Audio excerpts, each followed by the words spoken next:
नमस्कार, good evening, सत श्री अकाल ਸਾਰਿਆਂ ਨੂੰ। ਮੈਂ ਡਾਕਟਰ ਪੀਯੂਸ਼ ਮਹਾਜਨ, ਸਾਈਕੈਟ੍ਰਿਸਟ, ਮਨੋਵਿਗਿਆਨਿਕ, ਪਿਊਸ਼ਿਕਾ ਮੈਂਟਲ ਹੈਲਥ ਗਾਈਡ ਤੋਂ। ਅੱਜ ਜੋ ਟੌਪਿਕ ਬਾਰੇ ਤੁਹਾਡੇ ਨਾਲ ਗੱਲ ਕਰਨ ਲਈ ਪੇਸ਼ ਹੋਇਆ ਹਾਂ ਉਹ ਹੈ ਨੀਂਦ ਦੀ ਬਿਮਾਰੀ ਦਾ ਇਲਾਜ ਬਿਨਾਂ ਦਵਾਈਆਂ ਤੋਂ ਕਿੱਦਾਂ ਕੀਤਾ ਜਾਏ ਜਾਂ ਇਨਸੋਮਨੀਆ ਦਾ ਨਾਨ ਫਾਰਮਾਕੋਲੋਜੀਕਲ ਮੈਨੇਜਮੈਂਟ।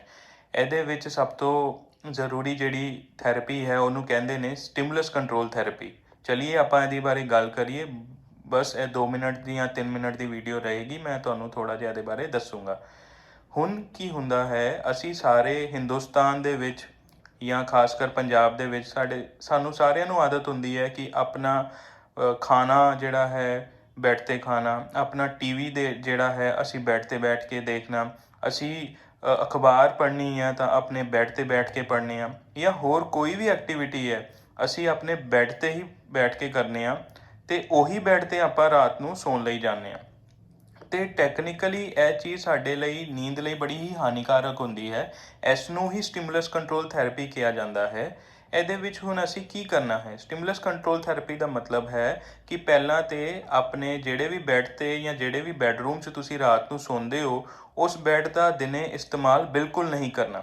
ਉਸ ਬੈੱਡ 'ਤੇ ਬੈਠ ਕੇ ਦਿਨੇ TV ਨਹੀਂ ਦੇਖਣਾ, ਉਸ ਬੈੱਡ 'ਤੇ ਬੈਠ ਕੇ ਦਿਨੇ ਖਾਣਾ ਨਹੀਂ ਖਾਣਾ, ਉਸ ਬੈੱਡ 'ਤੇ ਬੈਠ ਕੇ ਦਿਨੇ ਕਿਤਾਬ ਨਹੀਂ ਪੜ੍ਹਨੀ, ਉਸ ਬੈੱਡ 'ਤੇ ਬੈਠ ਕੇ ਦਿਨੇ ਨਿਊਜ਼ਪੇਪਰ ਜਾਂ ਅਖਬਾਰ ਨਹੀਂ ਪੜ੍ਹਨੀ, ਉਸ ਬੈੱਡ 'ਤੇ ਬੈਠ ਕੇ ਤੁਸੀਂ ਕਿਸੇ ਨਾਲ ਹੋਰਾਂ ਨਾਲ ਜਾਂ ਕਿਸੇ ਨਾਲ ਵੀ ਗੱਪਾਂ ਨਹੀਂ ਮਾਰਨੀਆਂ, ਉਸ ਬੈੱਡ ਦਾ ਇਸਤੇਮਾਲ ਦਿਨੇ ਨੀਂਦ ਲੈਣ ਲਈ ਨਹੀਂ ਕਰਨਾ, ਜਾਂ ਤੁਸੀਂ ਦਿਨੇ ਸੌਣ ਤੋਂ ਬਚਣਾ ਹੈ, ਦਿਨੇ ਨੈਪਸ ਨਹੀਂ ਲੈਣੀਆਂ। ਅਤੇ ਉਸ ਬੈੱਡ 'ਤੇ ਜਿਸ ਬੈੱਡ 'ਤੇ ਤੁਸੀਂ ਰਾਤੀ ਸੌਣਾ ਹੈ ਉਹਦਾ ਇਸਤੇਮਾਲ ਬਸ ਔਰ ਬਸ ਰਾਤ ਨੂੰ ਨੀਂਦ ਲਈ ਹੀ ਕਰਨਾ ਹੈ। ਕੋਸ਼ਿਸ਼ ਕਰਨੀ ਹੈ ਕਿ ਦਿਨੇ ਤੁਸੀਂ ਬਿਲਕੁਲ ਵੀ ਨੀਂਦ ਨਾ ਲਵੋ। ਜੇ ਤੁਸੀਂ ਇਹ ਜਿੰਨੀਆਂ ਚੀਜ਼ਾਂ ਮੈਂ ਦੱਸੀਆਂ, ਖਾਣਾ ਪੀਣਾ ਪੜ੍ਹਨਾ, ਕੁਛ ਵੀ ਇਹੋ ਜਿਹਾ ਚੀਜ਼ ਕਰਨੀ ਹੈ ਅਤੇ ਟੇਬਲ ਜਾਂ ਚੇਅਰ 'ਤੇ ਬੈਠ ਕੇ ਕਰੋ ਅਤੇ ਆਪਣੇ ਉਸ ਬੈੱਡ ਦਾ ਅਵੋਇਡ ਕਰੋ ਯੂਜ਼ ਜਿੱਥੇ ਤੁਸੀਂ ਰਾਤ ਨੂੰ ਸੌਣਾ ਹੈ। ਹੁਣ ਰਾਤ ਨੂੰ ਜਿਹੜੇ ਵੀ ਬੈੱਡ 'ਤੇ ਤੁਸੀਂ ਸੌਣਾ ਹੈ ਜਾਂ ਜਿਹੜੇ ਵੀ ਕਮਰੇ 'ਚ ਤੁਸੀਂ ਸੌਣਾ ਹੈ ਉਸ ਬੈੱਡ 'ਤੇ ਉਦੋਂ ਹੀ ਜਾਓ ਜਦੋਂ ਤੁਹਾਨੂੰ ਨੀਂਦ ਦਾ ਪੂਰਾ ਇੱਕ ਰੁਝਾਨ ਹੋਇਆ ਹੋਏ ਜਾਂ ਤੁਹਾਨੂੰ ਨੀਂਦ ਆ ਰਹੀ ਹੋਏ। ਤੁਸੀਂ ਬੈੱਡ 'ਤੇ ਲੇਟੋ, ਤੁਸੀਂ 20-25 ਮਿੰਟ ਜਾਂ ਅੱਧੇ ਘੰਟੇ ਲਈ ਵੇਟ ਕਰੋ। ਜੇ ਤੁਹਾਨੂੰ ਲੱਗਦਾ ਹੈ ਕਿ ਤੁਹਾਨੂੰ ਅੱਧਾ ਘੰਟਾ ਹੋ ਗਿਆ ਜਾਂ 20 ਮਿੰਟ ਜ਼ਿਆਦਾ ਸਪੈਸੀਫਿਕਲੀ ਆਪਾਂ ਕਹਿੰਦੇ ਹਾਂ ਤੁਸੀਂ ਬੈੱਡ 'ਤੇ ਲੇਟੇ ਹੋ ਗਏ ਹੈ ਅਤੇ ਤੁਹਾਨੂੰ ਨੀਂਦ ਨਹੀਂ ਆ ਰਹੀ, ਅਤੇ ਤੁਸੀਂ ਬੈੱਡ 'ਤੇ ਪਾਸੇ ਨਾ ਮਾਰਦੇ ਰਹੋ ਬਲਕਿ ਬੈੱਡ ਤੋਂ ਉੱਠ ਜਾਓ ਅਤੇ ਕੋਲ ਕੋਈ ਕੁਰਸੀ ਜਾਂ ਕੋਈ ਸੋਫਾ ਜੇ ਤੁਹਾਡੇ ਕੋਲ ਪਿਆ ਹੈ, ਜੇ ਨਹੀਂ ਵੀ ਪਿਆ ਅਤੇ ਅਗਲੇ ਦਿਨ ਤੋਂ ਤੁਸੀਂ ਇੱਕ ਕੁਰਸੀ ਦਾ ਇੰਤਜ਼ਾਮ ਕਰਕੇ ਆਪਣੇ ਕੋਲ ਰੱਖ ਲਓ ਅਤੇ ਉਸ ਕੁਰਸੀ 'ਤੇ ਬੈਠ ਕੇ ਜਾਂ ਹਲਕਾ ਫੁਲਕਾ ਪਾਠ ਕਰ ਲਓ ਜਾਂ ਫਿਰ ਕੋਈ ਕਿਤਾਬ ਪੜ੍ਹ ਲਓ ਕਿ ਜਿਹਦੇ 'ਚ ਤੁਹਾਡੀ ਰੁਚੀ ਨਾ ਹੋਏ। ਜਦੋਂ ਤੁਸੀਂ ਕੋਈ ਵੀ ਰੁਚੀ ਵਾਲਾ ਕੰਮ ਕਰੋਗੇ ਜਾਂ ਕੋਈ ਲਾਊਡ ਮਿਊਜ਼ਿਕ ਸੁਣੋਗੇ ਉਸ ਦੇ ਨਾਲ ਤੁਹਾਡੀ ਨੀਂਦ ਦੁਬਾਰਾ ਖਰਾਬ ਹੋ ਜਾਏਗੀ।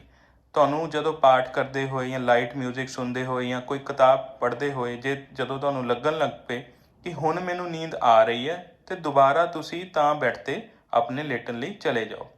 ਉਸ ਤੋਂ ਇਲਾਵਾ ਮੰਨ ਲਓ ਜੇ ਤੁਸੀਂ ਇੱਕ ਵਾਰ ਸੋ ਗਏ ਹੋ ਅਤੇ ਤੁਹਾਨੂੰ ਵਿੱਚ ਰਾਤ ਨੂੰ ਇੱਕ ਵਾਰ ਨੀਂਦ ਖੁੱਲ੍ਹ ਗਈ ਹੈ ਅਤੇ ਤੁਸੀਂ ਉੱਠ ਕੇ ਕੋਸ਼ਿਸ਼ ਕਰਨੀ ਹੈ ਫਿਰ ਕੁਰਸੀ 'ਤੇ ਬੈਠਣ ਦੀ ਅਤੇ ਉਹੀ ਕੰਮ ਕਰਨ ਦੀ, ਜਿਵੇਂ ਮਿਊਜ਼ਿਕ ਸੁਣ ਲਿਆ ਜਾਂ ਕਿਤਾਬ ਪੜ੍ਹ ਲਈ, ਅਤੇ ਉਦੋਂ ਹੀ ਵਾਪਸ ਬੈੱਡ 'ਤੇ ਪੈਣਾ ਹੈ ਜਦੋਂ ਤੁਹਾਨੂੰ ਨੀਂਦ ਮੁੜ ਕੇ ਆ ਜਾਏ ਜਾਂ ਨੀਂਦ ਦਾ ਤੁਹਾਡੇ 'ਚ ਅੱਖਾਂ 'ਚ ਇੱਕ ਰੁਝਾਨ ਜਿਹਾ ਬਣਨ ਲੱਗ ਪਏ। ਇੱਦਾਂ ਕਰਨ ਨਾਲ ਕੀ ਹੋਏਗਾ, ਜਿਵੇਂ ਅਸੀਂ ਦਿਨੋਂ ਦਿਨ ਜੇ ਇੱਦਾਂ ਕਰਾਂਗੇ ਅਤੇ ਸਾਡਾ ਜਿਹੜਾ ਬੈੱਡ ਦੇ ਨਾਲ ਸੌਣ ਵਾਲਾ ਟਾਈਮ ਹੈ ਉਹ ਵੱਧ ਜਾਏਗਾ ਅਤੇ ਜਿਹੜਾ ਨਾ ਸੌਣ ਵਾਲਾ ਟਾਈਮ ਹੈ ਉਹ ਘੱਟ ਜਾਏਗਾ।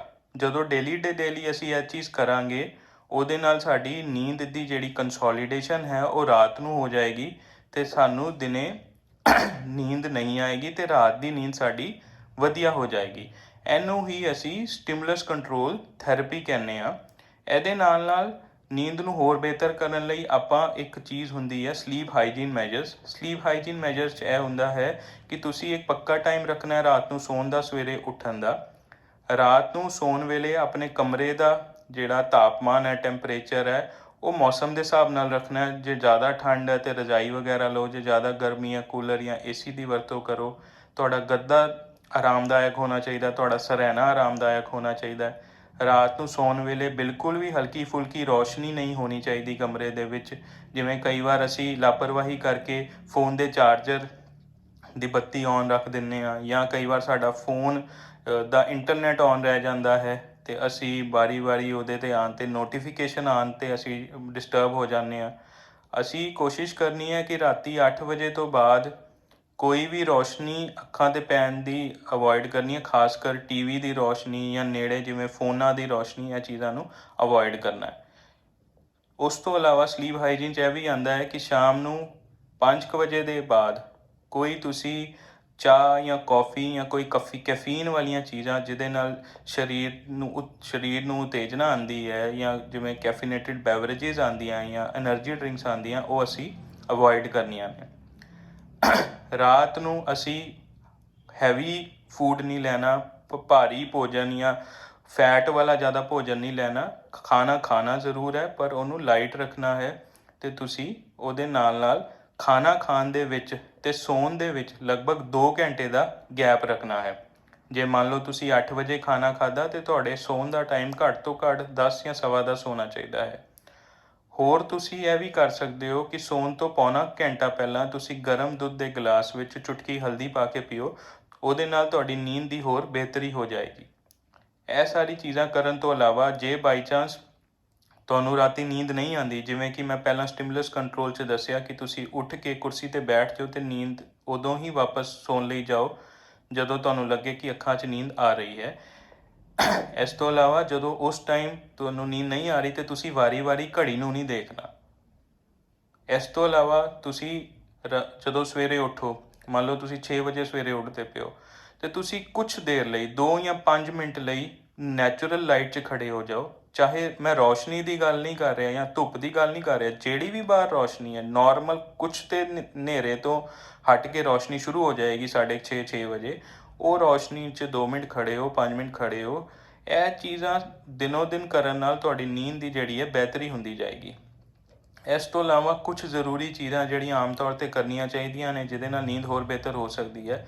ਇੱਕ ਤਾਂ ਸਵੇਰ ਦਾ, ਦੁਪਹਿਰ ਦਾ, ਰਾਤ ਦਾ ਖਾਣਾ ਟਾਈਮ 'ਤੇ ਖਾਣਾ ਹੈ। ਇੱਕ ਰੂਟੀਨ ਬਣਾਉਣੀ ਹੈ। ਮੰਨ ਲਓ ਸਵੇਰੇ 8, 8:30 ਜਾਂ 8, 9 ਵਜੇ ਖਾਣਾ ਬ੍ਰੇਕਫਾਸਟ ਹੋ ਗਿਆ, 2, 2:30 ਵਜੇ ਜਾਂ 3 ਵਜੇ ਤੱਕ ਲੰਚ ਹੋ ਗਿਆ, ਇੱਦਾਂ ਹੀ 8 ਤੋਂ 9 ਵਜੇ ਤੱਕ ਰਾਤ ਨੂੰ ਡਿਨਰ ਹੋ ਜਾਣਾ ਚਾਹੀਦਾ। ਤੁਸੀਂ ਸੌਣ ਦਾ ਟਾਈਮ ਲਗਭਗ 11, 11:30 ਹੱਦ ਤੋਂ ਹੱਦ ਰਾਤ ਦਾ ਹੋਣਾ ਚਾਹੀਦਾ, ਅਤੇ ਸਵੇਰੇ 6:30, 7 ਵਜੇ ਤੱਕ ਤੁਹਾਨੂੰ ਸੌ ਲੈਣਾ ਚਾਹੀਦਾ ਹੈ। ਦਿਨੇ ਪਾਣੀ ਖੂਬ ਪੀਣਾ ਹੈ। ਸ਼ਾਮੀ 5:30, 6 ਵਜੇ ਦੇ ਆਸ-ਪਾਸ ਥੋੜ੍ਹੀ ਸੈਰ ਕਰ ਲੈਣੀ ਚਾਹੀਦੀ ਹੈ।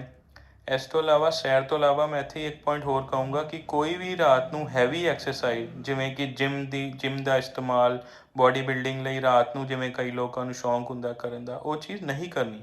ਤੁਸੀਂ ਖਾਣਾ ਖਾ ਕੇ ਰਾਤ ਨੂੰ ਥੋੜ੍ਹਾ ਬਹੁਤ ਟਹਿਲ ਸਕਦੇ ਹੋ, ਪਰ ਐਵੇਂ ਨਹੀਂ ਕਿ ਤੁਸੀਂ ਕਹੋ ਮੈਂ ਪੂਰੀ ਸੈਰ ਕਰਕੇ ਆਵਾਂ, ਉਹਦੇ ਨਾਲ ਸਗੋਂ ਨੁਕਸਾਨ ਹੋ ਜਾਏਗਾ। ਇਹ ਚੀਜ਼ਾਂ ਕਰਨ ਨਾਲ ਸਾਰੀਆਂ ਜਿਹੜੀਆਂ ਤੁਹਾਨੂੰ ਮੈਂ ਦੱਸੀਆਂ, stimulus control therapy, sleep hygiene therapy ਅਤੇ ਕੁਛ ਰੂਟੀਨ ਦੀ ਖਾਣ ਪੀਣ ਬਾਰੇ, ਸੈਰ ਬਾਰੇ, ਇਹਦੇ ਨਾਲ ਤੁਸੀਂ ਆਪਣੀ ਨੀਂਦ ਨੂੰ ਹੋਰ ਬਿਹਤਰ ਕਰ ਸਕਦੇ ਹੋ। ਮੈਂ ਆਸ਼ਾ ਕਰਨਾ ਕਿ ਇਹ ਥੋੜ੍ਹੀ ਜਿਹੀ ਟਾਈਮ ਦੀ ਵੀਡੀਓ ਤੁਹਾਨੂੰ ਕੁਛ ਲਾਭਦਾਇਕ ਹੋਏ ਅਤੇ ਤੁਸੀਂ ਇਹਦੀ ਵਰਤੋਂ ਕਰਕੇ ਦਵਾਈ ਤੋਂ ਇਲਾਵਾ ਵੀ ਆਪਣੀ ਨੀਂਦ ਨੂੰ ਬਿਹਤਰ ਕਰ ਸਕੋ ਅਤੇ ਆਪਣੇ ਇਨਸੋਮਨੀਆ ਦਾ ਖੁਦ ਹੀ ਇਲਾਜ ਕਰ ਸਕੋ। Thank you. ਸਾਡੀ ਜਾਂ ਮੇਰੀ ਇਸ ਵੀਡੀਓ ਨੂੰ ਖੂਬ ਸ਼ੇਅਰ ਕਰੋ, ਲਾਈਕ ਕਰੋ, ਅਤੇ ਸਾਡੇ ਚੈਨਲ ਪਿਊਸ਼ਿਕਾ ਮੈਂਟਲ ਹੈਲਥ ਗਾਈਡ ਨੂੰ ਵੱਧ ਤੋਂ ਵੱਧ ਸਬਸਕ੍ਰਾਈਬ ਕਰੋ। ਧੰਨਵਾਦ। Thank you.